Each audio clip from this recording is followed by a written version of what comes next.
Добрый дзень, мяне завуць Канопліч Ярослава. Я вучаніца дзяржаўнай установы адукацыі сярэдняя школа нумар 35 горада Бабруйска імя Паўла Івановича Батова. Прачытаю верш Анатолія Вярцінскага. Плач спаленай вёскай. В жалобным хоры зліваюцца галасы жанчын, дзяцей, старых. Людзі добрыя, рады прывеціць бы вас. Ды прыйшлі вы ў нядобры час. Нядобры час, нядобры час. Нядобры час.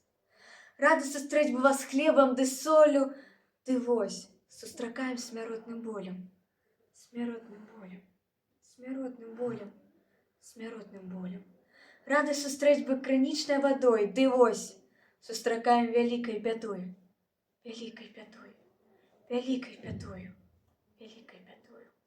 Хто вы, скажыце? Вакол нас змрок. Спаліў вораг вочы, адняў нас зрок. Не бачым мы ні зямлі, ні неба. Всё слепа, всё слепа, всё слепа. Адкуль яно бралася гэтае ліха? Не чуем мы вас, няма ў нас слыха. Нас ахапіла глухая скруха. Всё глуха, всё глуха, всё глуха.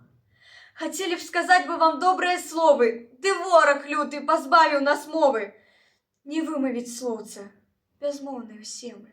Всё нема, всё нема, всё нема. Не можем прывеціць, не можем праводзіць, не мы на сяле, цені нашыя ходзяць. Не бачыць, не чуць, ні слова сказаць мы не ў стане. Мы попелам сталі, мы попелам сталі, мы попелам сталі.